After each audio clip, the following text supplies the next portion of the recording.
Je m'appelle Nasma et j'ai 36 ans. Je suis issue d'une grossesse gémellaire et on est né prématuré. Suite à cette naissance, les médecins très professionnels à l'époque ont dit à mes parents que je ne survivrais pas et qu'il fallait se préparer à ce que je décède, puisque en gros ma sœur mangeait tout et j'étais une crevette.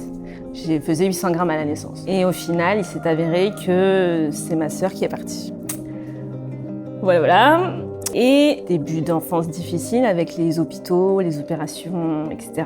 Et c'est un fait, j'ai vu la détresse et la tristesse de mes parents par rapport au décès de ma sœur. On n'en parle jamais, jusqu'à aujourd'hui encore. Et du coup, je me suis faite la promesse petite d'être la fille parfaite, celle qu'ils n'ont pas eue.